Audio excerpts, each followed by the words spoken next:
Alright, welcome back to the video. Just did our pre-trip here. And got the new tires put on. Had them in the back of the mega cab.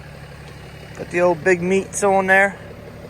Like I said, we checked the brakes when we had the wheels off and all that's still good. So now we need to drop the flatbed, somehow strap those ramps to the cab and chassis, and go get the we've got to run and get the wedge, which is at my parents' house, because I have an order of 15 cars. Well, 15 vehicles, cars, trucks, SUVs, that all came in over the weekend from 2 different customers. And I'm thankful for that because I got to go out of town, but that's not going to be till Wednesday because of a funeral. I'll leave right after the funeral on Wednesday.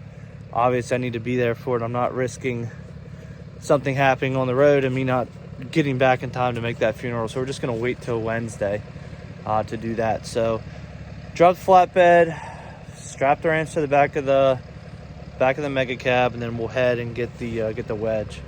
But it's Sunday and we're out here working. I don't know if we're going to go. There's one location that has, I want to say 3 or 4 of the vehicles that's open on Sunday. So we might swing over there and grab a pack of 3 and have them ready for the morning. Or we might just hit it early because they're open 24/7 for pickup. So remember what I said about that? Been looking at parts for it and looking at motors. Price needs to come down a little bit. May just try to find a wrecked truck or something, because the price for just what people want for an engine, and they're not even that low mileage, is ridiculous. But we'll cross that bridge when the time comes. And then that damage on it, where's my finger? Oh, we're backwards right now. That damage on the bed was caused by me. I ran this trailer into the side of that truck, not paying attention. Coming up out of the yard when it was muddy, and truck kicked sideways, spinning up through the yard, and when it kicked sideways, it pushed the trailer that way into the bed. And I kind of why I wanted to flatbed it, put a flatbed with some utility boxes on it so I could make it like a kind of a service truck. The bed rail, it's a clean truck, it's rust free, but the bed rail smashed in on that side from the gooseneck. I had a tire sitting up against the rail and I forgot about it, and I turned the gooseneck and it pushed it into the bed rail and squished that down. But other than that, we let the truck warm up a little bit here since it's been sitting. Get this trailer dropped off and then we'll get on the road. All right, so good Monday morning. We are didn't get as much work done as we wanted to yesterday.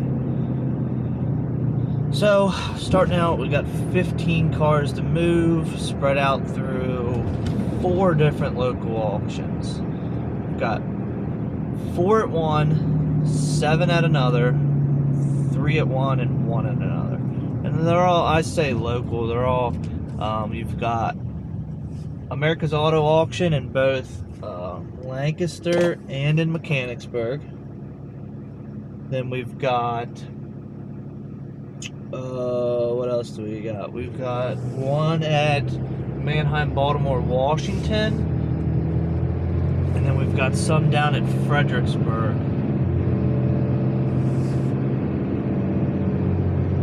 Oh, I went the wrong way. What am I doing? I never come this way, so I made the wrong turn. Anyways, maybe I should stop talking to the camera. So, kind of local, you know, all within like 2.5 hours of each other. And 11 for one customer, 4 for another. So it's pretty good 2 days. It's going to be a 2-day event. I'll have them all done in 2 days. Just got a hold of my carpooler at the one auction where there's 7 vehicles, which is America's Auto Auction in Lancaster, because they park the cars all the way in the very, very, very back lot. And if I had to walk back and forth, and there's no shuttle, if I had to walk back and forth to pull 7 of those, it would take hours of time. So I'm just gonna have them pulled. You gotta charge us $10 a piece. That's so much time savings. So he's going to get all those pulled for me, and then let's see, the auction I'm pulling into now, they pre-pull them out and put them in the parking lot to make room for the next week's auction. So they're already out in the parking lot. I'm trying to get a hold or find a puller at Mannheim, Fredericksburg, because I have 3 there. And it's the same kind of deal where they could be, if they're post-sale inspected, they could be in the very far back lot, which is, it just takes so much, it burns so much time trying to walk back and forth with no shuttles, trying to get those vehicles out. So that's what we're doing. It's, I say early, it's 8 o'clock right now. We got started a little earlier this morning, got everything ready, pre-trip inspection, retorqued the wheels on the dually since I put the new tires on, just to double check over everything, so we're good to go. And the rest of the week is booked after this with an out-of-town trip, which I'm working around a viewing and funeral this week, so kind of playing, do about 5-6 days worth of work in a 3-day time span. So let's get pulled into this auction and see what kind of cars. So this auction has started selling equipment. Look at this first gen. Ugh. Solid 12 valve, run strong, 207,000 miles on it. This is like all the commercial stuff in this section. Little 6.4 F550, perfect for a Cummins swap. Windows down on this. This thing would be nice for a Cummins swap. Something caught my eye over here. This little truck with the sleeper on it. It's old Ford. That's pretty interesting. Take a look at it.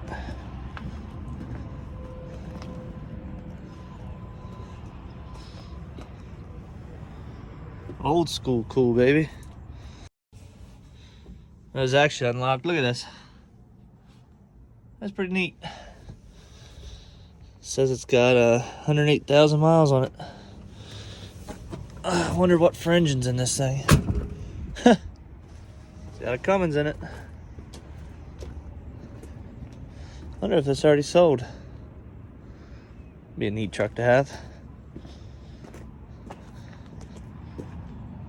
Put a 5th wheel on it. Alright, this is the first load of the day. 2 Rangers and this Acura MDX. Put that one up there on backwards so I could have the overhang, which kind of needed but kind of didn't. And I didn't put this one back there because of the cap being on it. Don't want to pull it backwards. Going down the road, it catch air, then go flying off. But I don't know if his camera's picking up. It's snowing here. So this is where the car hauling gets fun, especially in the snow. But I'm excited to get through this year and get into next year, that's for sure. All right, let's get these strapped down. I got a bunch of new straps that we purchased. I just gotta get some WD-40. That's why I stopped to put on my ratchets, and we'll get down the highway with this first load.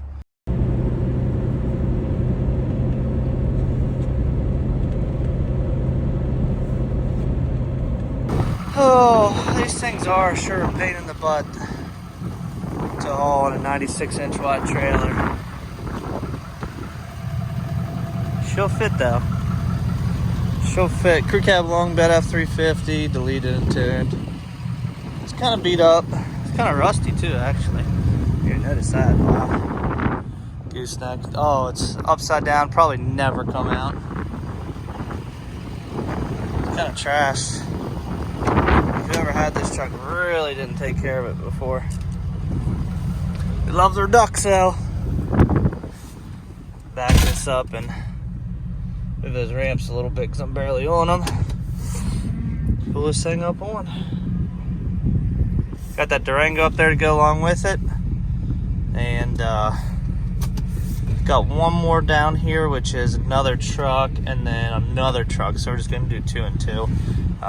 These are our northbound trips. There's the Ranger, MDX, and the Ranger were southbound. Now we're headed back northbound with these two. Every time I hit the corner, I'll be turning heads. I be turning heads. I be turning heads. Every time I hit the corner, I be turning heads. I be turning heads. I be turning. Well, oh yeah, next day here. More snow.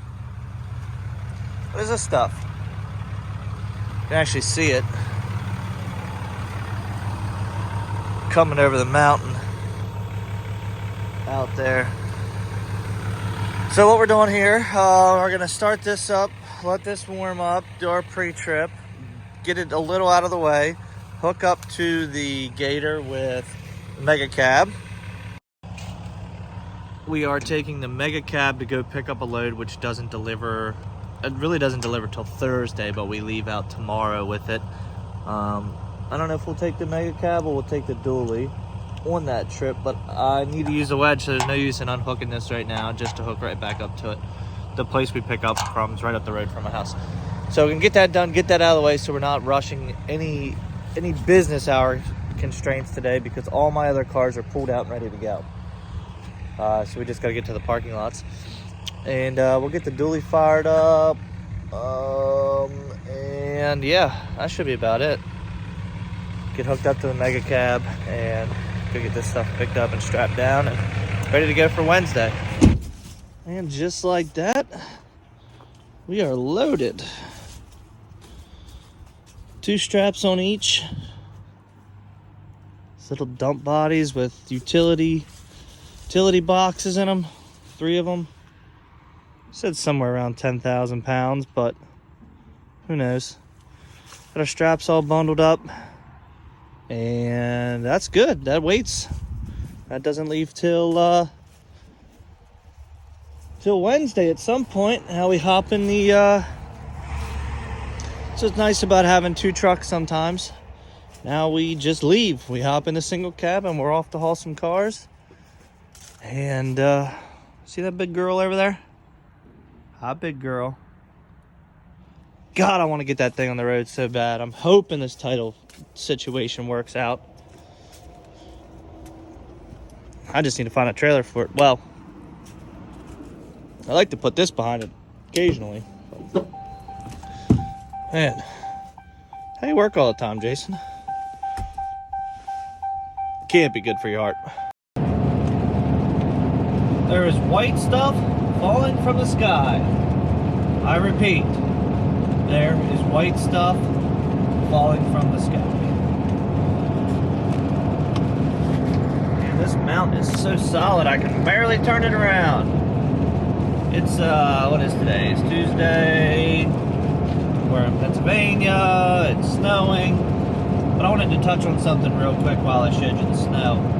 I'm really happy I have this trailer because of having the side rails on it on the wedge. I hate loading and unloading cars when it's snowing. And sometimes, like if it's gonna be a snowstorm, I stay home, or I get home and wait till this, the storm's out of the way or whatever. But sometimes you get stuck out and you gotta unload in the snow and the deck gets slippery. Having those side rails, if you guys haven't ever unloaded cars in the snow on any kind of trailer, as you go back the trailer, you want to hit the brakes naturally to slow down as you're, going off the trailer. You're not going to just free spool it off the back of the trailer. What happens is you touch the brakes, it starts to go one way or the other, and without those side rails, you can get yourself into some pretty sketchy situations of sliding a car off the trailer real quick. Thankfully, it happened to me, but thankfully it was actually my own car. It was the Jetta. I had picked it up from somewhere. Couldn't drive 2 cars at one time, so I was like, oh, well, I'll just put it on the trailer. And I was like, oh, I'll just unload it. And it had been snowing, and the back roads were slushy. So it's that, slushy ice, and it was cold out, so that all froze on the deck. And I was like, oh, it's no big deal, I'll just back this thing off. Well, it slid sideways, actually got caught, and I had to jack it up and jack stands under it and then pull the trailer out. So thank God that was my own vehicle and I learned that lesson real quick. But on a trailer like this, I just have to get it back far enough, and then I can just freewheel it all, like once I'm on the ramps. Unless I'm loading a real low car or something and I'm worried about the front bumper. But anyways, let's go get some cars moved in. And I have not been here in a hot minute either. So my car should already be pulled. It's not this turd. Look at this little turd. I can't say mine are any better. I think it's this line of cars here. Avalon and... In 700 feet, turn right on Main Street. Thanks, I'm already here. Should be, let's see. Well, that's locked.